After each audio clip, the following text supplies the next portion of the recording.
তমাতঙ্গ লেখা, তমাতঙ্গটা লেখা আছে। এবং এটা একটা গাছ, আমি জানি না এই গাছটা কী গাছ, বাট ধারণা করা হয়, মানে আমি ধারণা করতেছি সেটা হচ্ছে গাছটা পাহাড়েরই ছিল।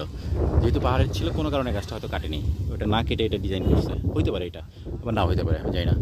আর এটা হচ্ছে তার পাশেই আরেকটা জায়গা, এই যার পাশে একটু বসার জায়গা করছে কয়েকটা, একটা দুইটা, আর এই হচ্ছে তিনটা। এই তিনটা বসার জায়গার বানানোর পিছনে একটু তাদের একটা ইন্টারেস্টিং ব্যাপারও কাজ করেছে বাংলাদেশ সেনাবাহিনীর।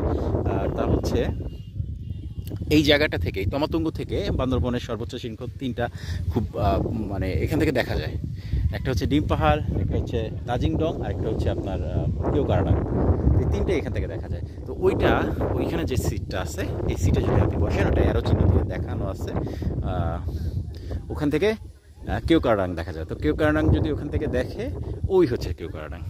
এর স্পষ্ট বোঝা যাবে না, এটা ওইখান থেকে একদম আইডেন্টিফাই করা যায় একদম সুন্দরভাবে। সর্বোচ্চ যে মাথাটা দেখা যাচ্ছে, এটা হচ্ছে কেওক্রাডাং, এখান থেকে ওটা স্পষ্টভাবে দেখা যাচ্ছে। আচ্ছা, আর আরেকটা আছে, চারপাশ পাহাড়, খুবই পাহাড় দ্বারা আচ্ছন্ন।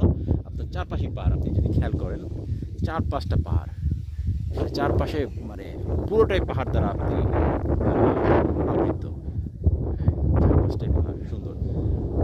এই যে এটা, এই সিটটা আমি দেখাই, মানুষ বসে আছে, ওইটা দেখালাম না, যেটা হচ্ছে কেওক্রাডাং। আর এখান থেকে এই যে ডিজাইনটা এইভাবে করছে যে তমাতঙ্গ হতে ডিম পাহাড়। তো আপনি যদি এখানে বসেন, এই যে এটা অ্যারো চিহ্নর মতো একটা সিটের মতো বসতেও পারবেন, সুন্দর মতো উইন্ডো শর্ট হয়ে যায়। এই যে আমি যদি এটা বরাবর আসি, ও আমাকে ইন্ডিকেটর করছে, এখান থেকে সোজা যেটা দেখা যাচ্ছে, ওই যে সর্বোচ্চ যে একটা মাথা দেখা যাচ্ছে, এইটা হচ্ছে মূলত ডিম পাহাড়। এদিক থেকে দেখালে আমি এটার ভিতর থেকে বাইরে চলে যাই, এই যে এই হচ্ছে ডিম পাহাড়।